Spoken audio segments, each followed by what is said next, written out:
Welcome to my kusina. Magluluto tayo ngayon ng adobong baboy. Siyempre, ang mga ingredients natin, meron tayong patatas, garlic, bay leaves, cinnamon skin, at saka yung star anise. Siyempre, mamarinate natin ng cornstarch, asin, asukal, paminta, light sauce. Ayan, mayroong light sauce, mantika. Siyempre, meron tayong pampalasa na chicken powder. So, start na nating mag-marinate ng ating karne. So, eto po yung mga ginagamit ko tuwing magmamarinate ako ng niluluto kong karne dito. Siyempre, nilalagyan ko ng oil. Tapos, nilalagyan ko ng light sauce. Yan, depende po sa dami nung iluluto nyo. Tapos, lalagyan ko siya ng cornstarch. Yan, isa't kalahati. Kasi medyo marami yung ating iluluto ngayon. Tapos, lalagyan ko siya ng asin. May light sauce na kasi yon, so, konti lang din yung ilalagay kong asin. At saka, lalagyan ko siya ng sugar. Yan, isang scoop. At saka, tataktakan ko siya ng paminta.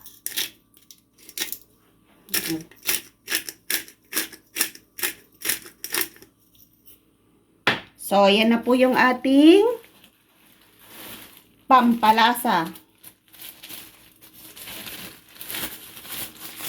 Tapos, eto po yung ginagawa ko yan. Minamarinate ko gamit ang kamay para sumiksik po yung lasa nung nilagay nating mga sauce.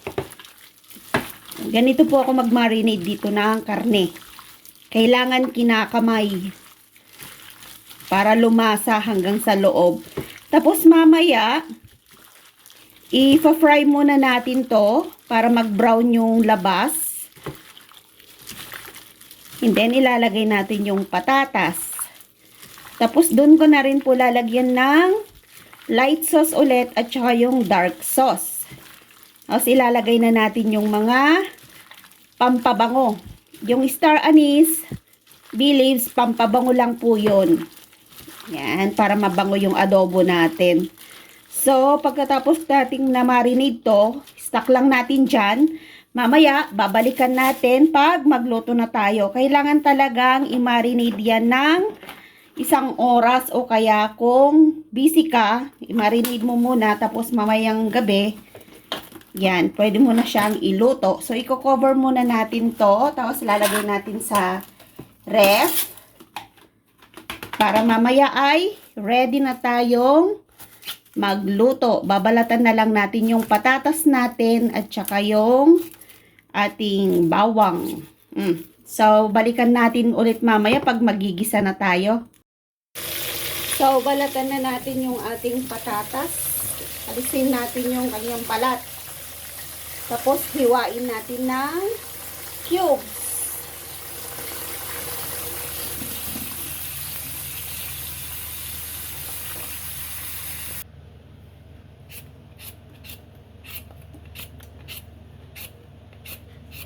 So, 2 patatas ang ilalagay natin sa adobo natin.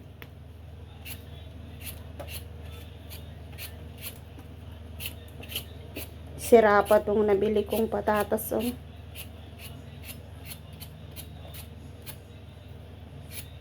Yan, hiwain na natin to.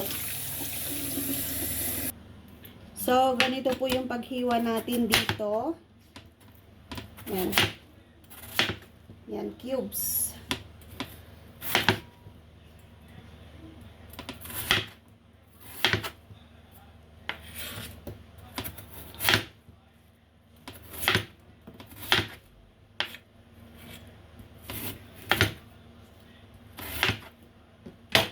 So, lagay natin sa lalagyan.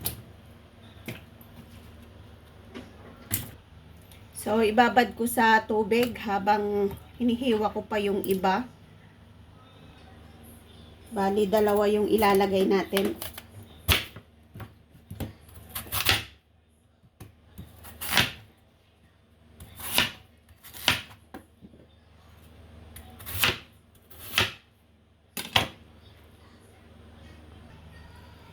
So, ready na yung patatas natin. Maghiwa tayo ng bawang.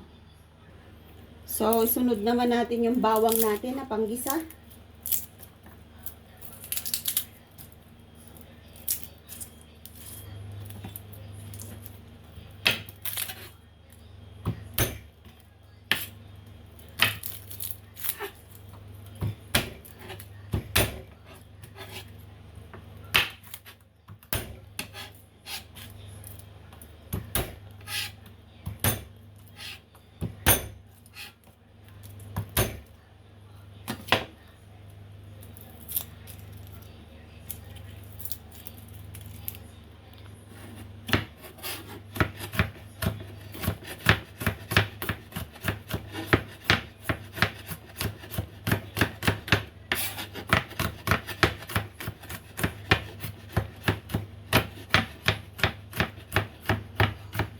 Yan, ready na yung bawang natin. Maghigisa na tayo ng ating adobong karni ng baboy.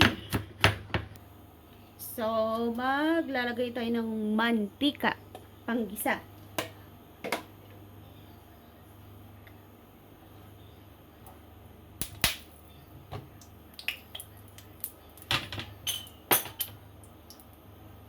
So, lagay natin yung ating bawang.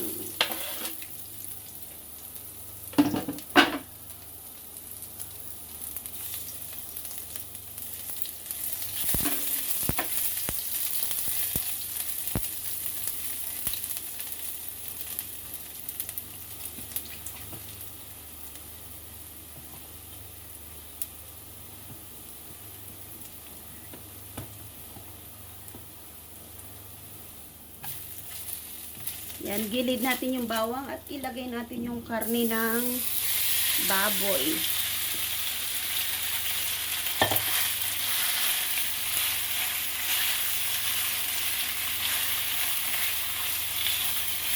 Kailangan mag-brown yung karne ng baboy natin. Yung kabila. So, doon muna yung ating bawang. Hindi muna natin ilalagay kasi kailangan may kulay brown yung kabilang karne ng baboy. Bago natin ilagay yung patatas para magmukha naman siyang prito. Hindi magmukhang sariwang karne. Ayan o. O, diba? Nag-brown siya.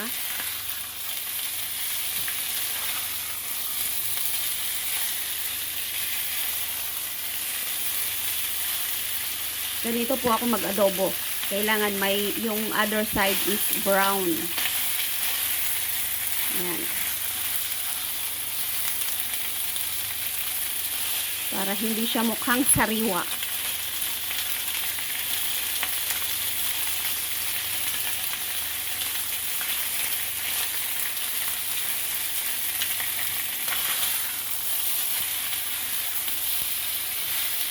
So, ayan na siya. O, diba?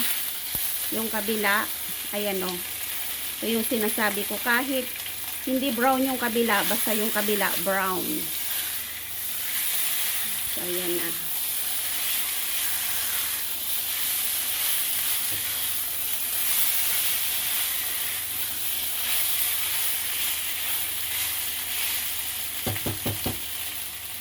So, ang ginagawa ko po dito, tinatanggal ko muna yung karne, tapos igigisa ko yung patatas. Kailangan mag-brown din siya kasi mas mabango po yung patatas kung brown ang kulay.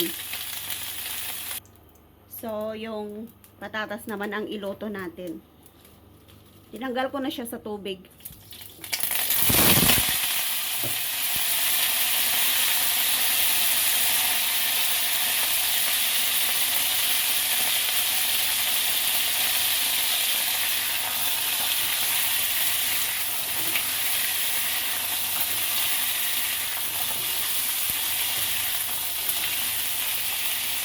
Mabango kasi yung patatas pag prinito mo siya na ihahalo sa adobo.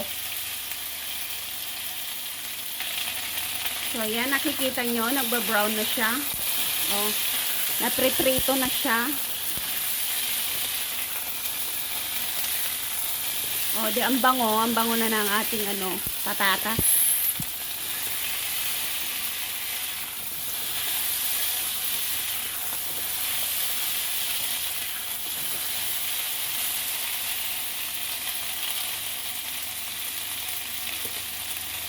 So, yan. Pwede na natin ilagay yung ating karne.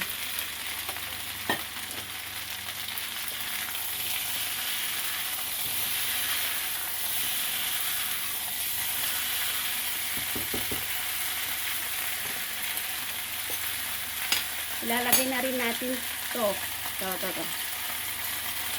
Yung star anise, bay leaves, at saka yung cinnamon leaves. Tapos lalagyan natin ng yan, wala na. Ubus na. Lalagyan natin ng light sauce. Tsaka lalagyan natin ng ito dark sauce to, dark. Para siyang ano, pangalan nun, yung oyster sauce, malapot. So ayan na po siya. Oo, 'di ba? May kulay na yung adobo natin. Masarap na yung adobo natin.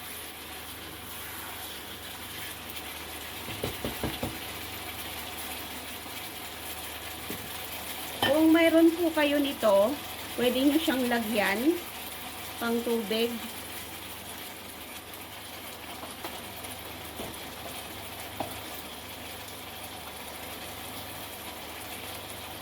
Tapos lalagyan natin ng almost 1 cup na tubig. Yan na yung magluluto sa kanya. And then tatakpan natin. Takpan natin siya ng mga 20 minutes hanggang maluto yung patatas. Tapos ready na po siyang ulamin. So ganyan po ako magluto ng ating adobong baboy dito sa Hong Kong. Sana ay nasundan nyo yung ating pagluluto for today dahil ito po yung ulam namin ngayong gabi. So minsan halu-haluin po natin, baka masunog po yung pinakailalim.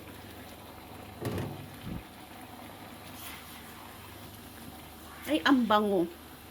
Ang bango na kasi nilagyan ko siya ng bay leaves at saka yung star anise. Yan. Hintayin natin maluto yung ating adobo. Yan. Thank you so much po sa panonood ng aking cooking recipe dito sa Hong Kong. Maraming salamat po sa inyong lahat. Please subscribe Lynn Chico Vlogs and don't forget to ring the bell for more videos. Maraming salamat po sa inyong lahat. Bye!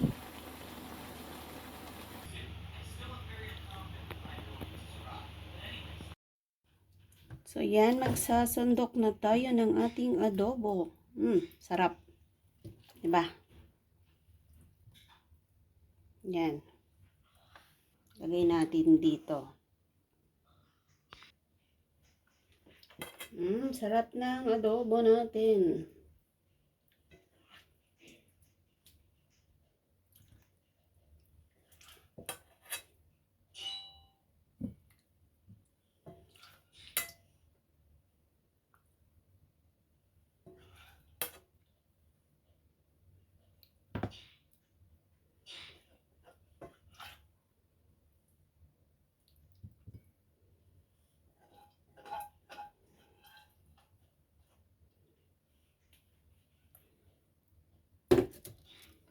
So, yan na yung ating adobo. Perfect na yung pagkain natin today.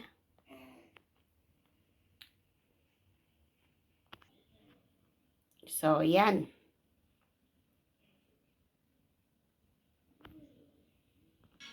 Luto na po yung ating pork adobo. Kung nagustuhan nyo po yung ating cooking recipe for today, magluto na kayo sa inyong mga amo or sa pamilya nyo dahil masarap ito. Paboritong-paborito ng mga bata. So, paborito po ng alaga ko ito. So, lagi ko po itong niluluto. Kung nagustuhan nyo, please like, share, and subscribe para update po kayo sa marami ko pang i-upload na cooking recipe dito sa Hong Kong. Thank you so much. Sana po ay kita-kits tayo sa susunod kong mga upload. Bye and God bless sa ating lahat.